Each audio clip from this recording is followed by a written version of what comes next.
पालनाची सुरुवात किती शेळ्यापासून केली होती? सुरुवातीला आम्ही 8 माद्या आणल्या होत्या. हा हा कार्डांच्या 8 माद्या आणि पाठी वगैरे हा अशा 20-30 शेळ्या घेतल्या होत्या. हा हा आणि नंतर तिथून पुढं 100-150 म्हणजे त्याच्यापासून उत्पन्न घेतलं आम्ही.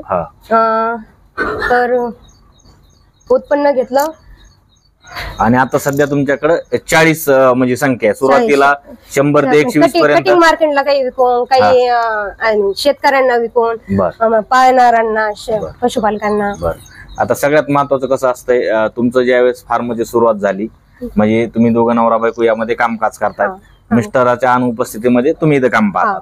तर यामध्ये अजून रोल असतो की जसं की आपले सासू सासरे असतील किंवा तुमचं जे तुमच्या या फार्मवरती कोण कोण म्हणजे कामकाज कसं सुरुवात असतं, तुम्हाला यामध्ये कुणाची मदत असते? आम्हाला आमचे सासू सासरे पण आमचे लेकरं पाहतात. हा हा त्यांचा रोल पण खूप महत्वाचा आहे यामध्ये. म्हणजे तुम्ही इथं कामकाज करत असताना? मी कामकाज करत असताना माझे लेकरं ते सासू सासरे सांभाळतात.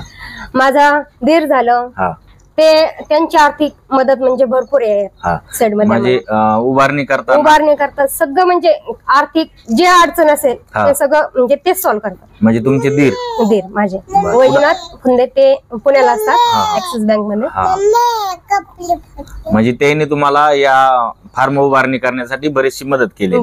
आणि आता चालू पण म्हणजे तुम्ही ज्यावेळेस फार्म चालू आहे आता सुरुवात आहे त्यावेळेस सध्या त्यांची मदत होते तुम्हाला? काही आम्हाला काही अडचण असले एक जरी फोन केला त्यांच्या भावाने त्यांना माझ्या मिस्टरांनी ते लगेच सॉल्व्ह करतात. बर तर या व्यतिरिक्त मॅडम म्हणजे सरांनी सांगितलं बोलता बोलता असा विषय झाला की तुम्ही शाळेवर म्हणजे टीचर पण आहेत, काय सांगतात? शाळेवर टीचर पण आहे मी, Siddheshwar English school Shirol sir येथे. तर सकाळी पहाटे 5:30 वाजता आम्ही उठतो, साफसफाई करतो, इथला आवरतो. म्हणजे 5:30 वाजता तुम्ही ह्या फार्मचं काम